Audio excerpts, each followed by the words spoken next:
Hello YouTube and fellow DC Comic fans! I'm Keith One Shot, and this is my dramatic reading series. And today, we'll be covering the origin story of Barry Allen, The Flash, based on the original story from Showcase number 4.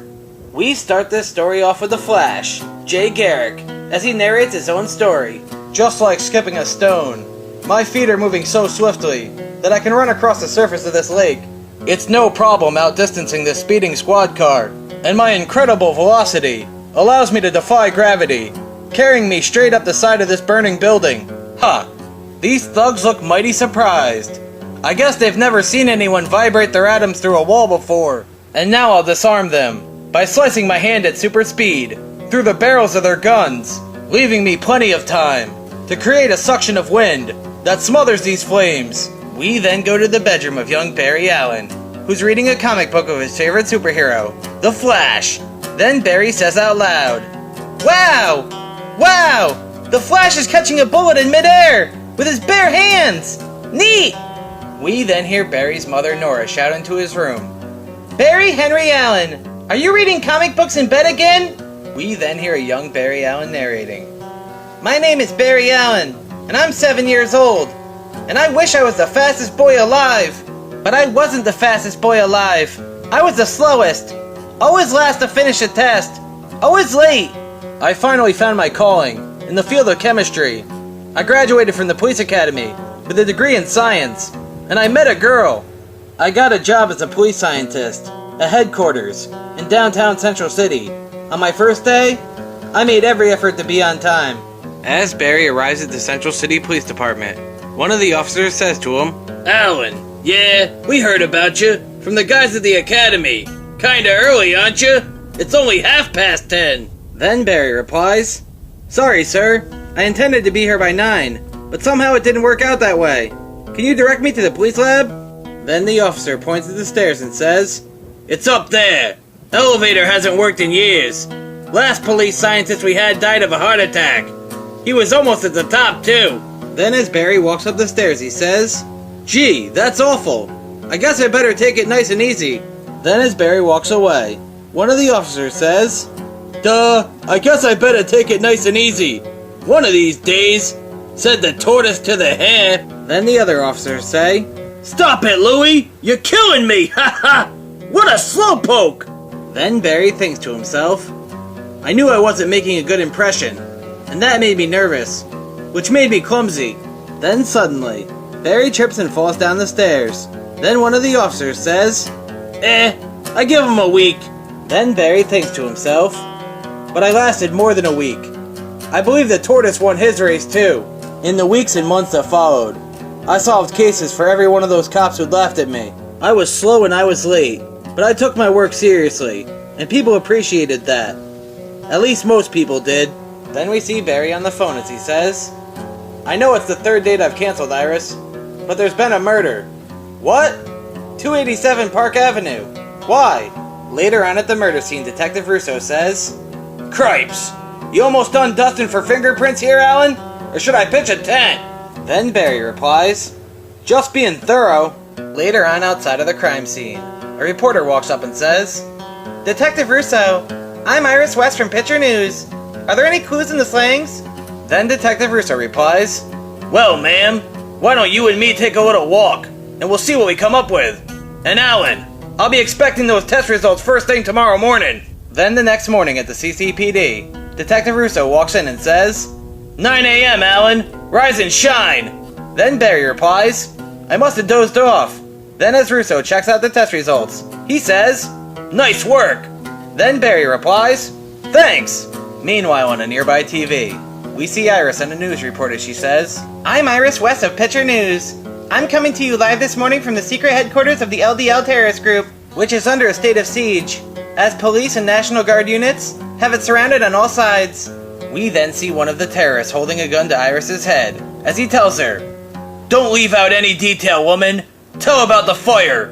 Then Iris says, "Yes, we have a camera crew outside of the building as well. The structure is ablaze, and unless my captor's demands are met immediately, we will all be burned alive." Then suddenly, Detective Russo and Barry stop watching the broadcast as they both make their way towards Iris. Then Barry shouts, "Wait for me, Russo! I'm going with you!" Then Russo replies, "It's all my fault, see? I told Iris about the raid. If I'd kept my big mouth shut, she wouldn't be there now. You stay put, Alan. You're too slow. I'll save Iris. It's up to me." Then as Detective Russo drives away, Barry shouts, "He'll save Iris. It's up to him. I'm too slow." Then we see Barry inside of his lab as he punches something in anger. Then he shouts, "I'm too slow!" We then see a thunderstorm outside of Barry's lab as he shouts, "Why me? What did I do to deserve this? My girl's in trouble, and I can't even help her. This isn't the kind of man I want to be. This isn't a life worth living. I want more. Do you hear me? I won't settle for this any longer. I want more!" Then suddenly, a bolt of lightning strikes through Barry's window, nearly striking Barry. Then Barry says in shock, "A lightning bolt frozen in midair. This can't be possible. I must be dreaming. This can't be happening." Then suddenly, Barry is struck by the lightning bolt, which causes him to fall down. Then he hears a voice say, "Barry Allen, listen carefully." Then Barry says, Who are you? What do you want from me?" Then the voice says, "The time has come for you to make a decision. You can become the man you've always wanted to be. This Thunderbolt has the power to endow you with super speed. But first, you must take the jar on the lab table and return it to its position on the chemical cabinet." Then Barry says, "The jar of ammonium sulfate? What'll happen then?" Then the voice tells Barry, "The Thunderbolt will strike the cabinet, then hit you." Then Barry says, "But I'll be killed. I'm only human. I won't survive. Will I?" Then the voice tells Barry, "Nothing in life is certain. You are free to choose your own destiny. Nobody can force you to make this decision. You can walk out this room right now. Live out your normal life." Then Barry says, "But then what will happen to Iris? How can I go on without her? Have you told me everything? Please, I must know." Then the voice tells Barry, "One more thing. If you do survive and gain super speed, your life will be much shorter." Then Barry says, "Great, this is just my luck. A miracle with strings attached." We then hear a reporter on the TV say, "The roof of the building is collapsing. Reporter Iris West is still inside." Then Barry says, "Wait, what am I thinking of? I have to save Iris. If I live long enough to only do that, then I'll be happy." Then suddenly, the Thunderbolt strikes Barry Allen, sending him flying back. Then as Barry goes flying down the stairs, he thinks to himself, "My name is Barry Allen, and I'm 24 years old, and I wish I was the fastest man alive." We then hear Barry think to himself, "Have you ever had one of those dreams where you're falling down? That's what my whole life was like until that moment on the stairs. A helpless plunge, in slow motion. When I reached out at super speeds and caught that railing, it was like waking up for the very first time. Everybody's got something inside them. Some kind of power that makes them unique. I knew what mine was. I always knew." We then see Barry running at super speeds across the surface of the water, as he thinks to himself, "I'm just like the Flash. I can run across the surface of this lake. It's wonderful." We then see Barry racing past Detective Russo's squad car, as he thinks to himself, "There goes Russo speeding to Iris's rescue. But Iris doesn't need a cop. She needs a miracle. I got here so quickly the roof hasn't finished collapsing, and I'm moving so swiftly no one could see me. Since I'm new to this, there's no use taking any chances." We then see Barry run by and break the terrorist guns, as the two shout, "What the hell was that? Our guns are just falling apart!" Then suddenly, one of the thugs shoots a gun at Iris. Then Barry thinks to himself, "Those bullets are heading towards Iris." Then Barry runs over and catches the bullets in midair with his bare hands. We then see Barry running around the building as he thinks to himself, "And if I remember correctly, this is how the Flash created the suction of wind to smother the flames." Later on after the incident, Detective Russo drives up in his car and says, "Alan, how can you possibly be here? I left you back at the lab." Then Barry smiles and says, "You should have waited for me, Russo. I knew a shortcut. It got me here in a flash." We then hear Barry think to himself, "And that was the start of my new career."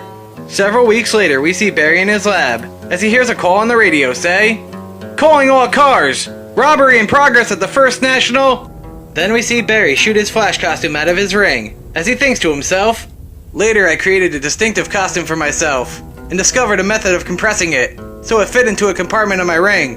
And there it was, handy at a moment's notice, expanding upon contact with air.